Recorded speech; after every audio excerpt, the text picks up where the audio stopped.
Stóri, einbeitum okkur bara þessum leikum á Ungverjum,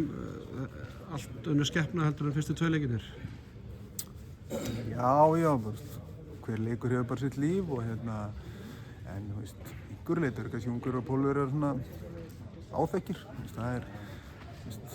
eru talað svona bara, þú veist, þeir hafa þessa blöndu af leikmönnum sem geta skotið fyrir utan, stóra og þunga línumenn, líka með maður og manngaura og þannig en ætli Ungverjarnir sé ekki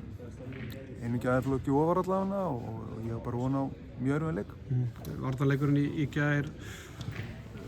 sennilega, eða hvað segir maður, fyrir bjartari, eða framar þínar bjartustu vonir eða? Nei, maður vonar þetta alltaf,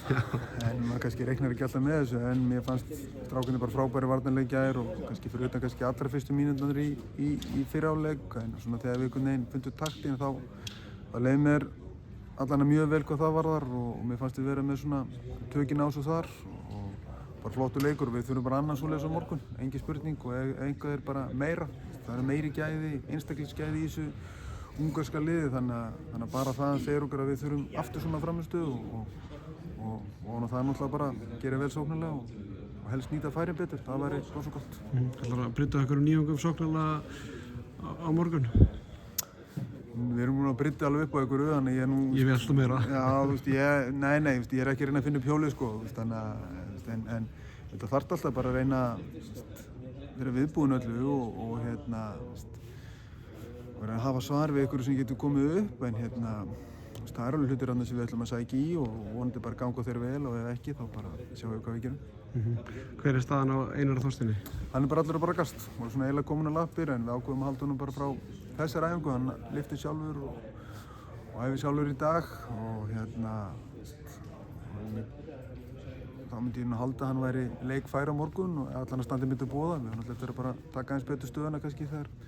líður á kvöldi hvað það var. En svona Þorsteinn Leó, þið náttúrulega eru sennilega ekkert mikið að æfa, þannig að svona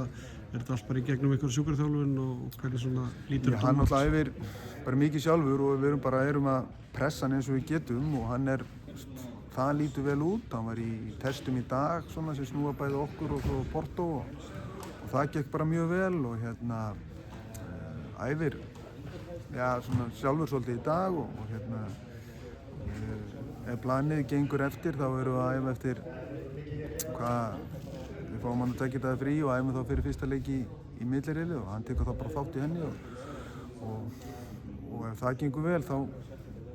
mögulega er hann orðinn leikfær en það getur ennþá allt gerst og við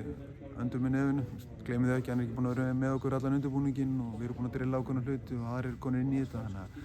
þannig að þetta er ekki þannig að það komi ykkur inn og spila 60 mínútur. Ertu nú að rúlla meira á liðinu en að bjóstu þér svona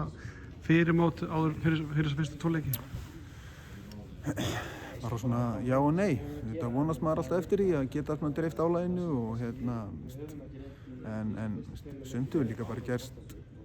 hvað maður segja svona sjálfkrafa, þú veist, bara menn eins og Haukur og Viggo í gær komum bara með frábæra innkomu af bekknum og það er náttúrulega engin ástæða til þess að taka það út af eða þeir bara spila leikinn og á sama tíma getur það hvílt menn eins og Ómar eða Janus og þannig að hvað það var er það bara jákvæmt.